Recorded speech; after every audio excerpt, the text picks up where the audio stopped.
Buon pomeriggio e ben ritrovati con l'informazione flash di New Sicilia. In apertura il decesso di Martino Terranova, il giovane motociclista di 22 anni che nei giorni scorsi era rimasto coinvolto in un incidente stradale a Palermo. Il sinistro era avvenuto in via Luigi Cadorn nel quartiere dell'Albergheria. Lo scontro aveva interessato la moto del ragazzo di grossa cilindrata e una Smart. Le condizioni del Centauro si sarebbero aggravate durante la notte.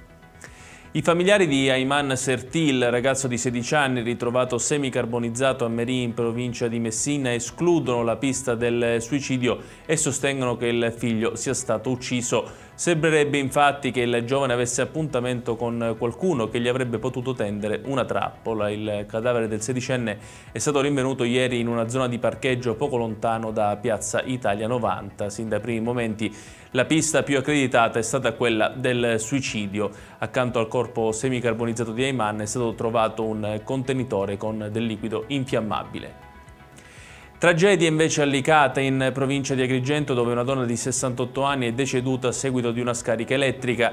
La vittima è stata ritrovata priva di vita all'interno della propria abitazione di Corso Italia. Dalle prime informazioni trapelate sembrerebbe che la donna di origine marocchine si trovasse sotto la doccia quando sarebbe stata raggiunta da una scarica elettrica, probabilmente a causa di una dispersione di energia dallo scaldabagno, morendo folgorata. A lanciare l'allarme sarebbero stati alcuni vicini di casa che, suonando alla porta della donna, non avevano avuto risposta.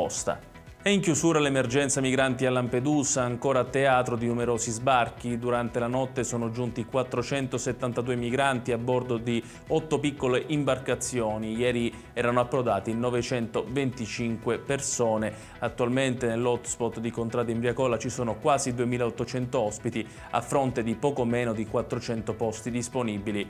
Per cercare di far fronte all'emergenza, la Prefettura di Agrigento, in collaborazione con il Viminale, ha disposto il trasferimento di 440 migranti ospiti della struttura. Per questa mattina il gruppo è stato trasferito su un traghetto di linea che giungerà a Porto Empedocle in serata. Ed è tutto per questa edizione. Il prossimo appuntamento col TG Flash alle ore 18.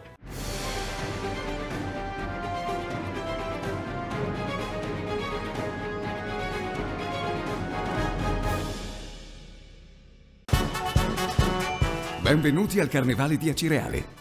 Dal 4 al 21 febbraio, coriandoli, luci, colori e tanto divertimento. Carri allegorici, gruppi, costumi, eventi, maschere e mascheroni. Uno spettacolo unico per un'esperienza ricca di allegria e di belle emozioni. Carnevali di Acireale, la festa più bella di Sicilia.